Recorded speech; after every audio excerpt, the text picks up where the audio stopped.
Ovulation முடிஞ்சதுக்கப்புறம் நம்ம செய்யக்கூடிய ஒரு சில தவறுகளால் தான் நம்மளோட பேபி டிலே ஆகுது.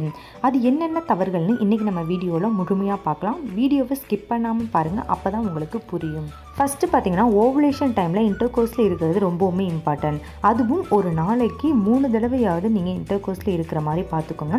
இல்லை அட்லீஸ்ட்டு நீங்கள் காலையில் நைட்டு 2 டைமாவது இன்டர்கோர்ஸில் இருக்கணும். ஆஃப்டர் ஓவுலேஷனுக்கு அப்புறம் இன்டர்கோர்ஸில் இருக்கலாமா இருக்கக்கூடாதுன்னு நிறையா பேருக்கு சந்தேகம் இருக்கும். ஆஃப்டர் ஓவுலேஷனுக்கு அப்புறம் இன்டர்கோர்ஸில் இருக்கிறத மோஸ்ட்லி அவாய்ட் பண்ணிக்கோங்க. எதனால் சொல்கிறேன்னு பார்த்தீங்கன்னா, நீங்கள் இன்டர்கோர்ஸில் இருக்கிறப்ப உங்களோட பாடியில் ஹீட் ஜென்ரேட் ஆகும். அந்த ஹீட்னால் கூட உங்களோட பேபி அபார்ட் ஆகிறதுக்கான வாய்ப்புகள் இருக்குது. ரெண்டாவதாக பார்த்தீங்கன்னா, அதிக வேலை. உங்களோட ஓவுலேஷன் டேட் ஸ்டார்ட் ஆனதுலேருந்து நீங்கள் அதிகமாக வேலை பார்க்குறத அவாய்ட் பண்ணிக்கோங்க. அதுலேயும் முக்கியமாக உங்கள் அடிவயிறை அழுத்துற மாதிரியான வேலையெல்லாம் அவாய்ட் பண்ணுறது ரொம்பவுமே நல்லது. மூணாவதாக பார்த்தீங்கன்னா, மனக்குழப்பம். நம்மளுக்கு இன்னும் பேபி ஃபார்ம் ஆகலையே அப்படின்னு நினச்சி நிறையா விஷயங்களை நம்ம மைண்டில் போட்டு குழப்பிக்கிட்டே இருப்போம்.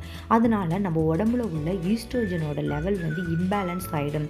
இந்த மாதிரி நம்மளுக்கு ஈஸ்ட்ரோஜனோட லெவல் இம்பேலன்ஸ் ஆகிடுச்சுன்னா நம்மளுக்கு ப்ரெக்னென்ட் ஆகிறது டிலே ஆகும். அதனால் நீங்கள் எப்பயும் ஹாப்பியாக இருங்க, பாசிட்டிவாக திங்க் பண்ணுங்கள், சீக்கிரம் குட் நியூஸ் கிடைக்கும் அப்படின்னு திங்க் பண்ணிகிட்டே இருங்க.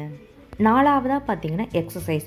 உங்களோட ஓவுலேஷன் டேட் முடிஞ்சதுக்கப்புறம் எக்ஸசைஸை அவாய்ட் பண்ணணுமான்னு கேட்டிங்கன்னா, அவாய்ட் பண்ண வேண்டிய அவசியம் இல்லை. ஆனால் உங்கள் வயிறு அழுத்துற மாதிரியான எக்ஸசைஸை அவாய்ட் பண்ணிக்கிறது ரொம்பவுமே நல்லது. அஞ்சாவதாக பார்த்தீங்கன்னா, லாங் டைம் ட்ராவலை அவாய்ட் பண்ணிக்கிறது ரொம்பவுமே நல்லது.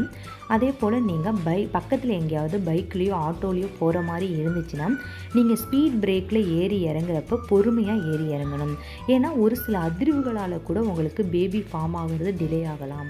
ஆறாவதாக பார்த்தீங்கன்னா, நீங்கள் குளிக்கிறதுக்கும் வெதுவெதுப்பான தண்ணி யூஸ் பண்ணுறது ரொம்பவுமே நல்லது. தண்ணினால் கூட உங்களுக்கு இன்ஃபெக்ஷன் ஆகிறதுக்கான வாய்ப்புகள் இருக்குது. அதனால் உங்களுக்கு பேபி ஃபார்ம் ஆகுறதுலேருந்து பேபி பிறக்கிற வரைக்குமே நீங்கள் வெதுவெதுப்பான தண்ணி குடிக்கிறது ரொம்பவுமே நல்லது.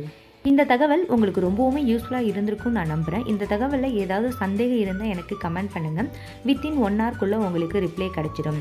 இது மாதிரியான நிறையா ப்ரெக்னென்சி வீடியோ நான் ஆல்ரெடி அப்லோட் பண்ணியிருக்கேன். அதையும் போய் பாருங்கள், உங்களுக்கு ரொம்பவுமே யூஸ்ஃபுல்லாக இருக்கும். இந்த வீடியோ உங்களுக்கு பிடிச்சிருந்தால் லைக் பண்ணுங்கள், ஷேர் பண்ணுங்கள், மறக்காமல் நம்மளோட சேனலை சப்ஸ்கிரைப் பண்ணிக்கோங்க. தேங்க்ஸ் ஃபார் வாட்சிங் this video. Thanks for your supporting.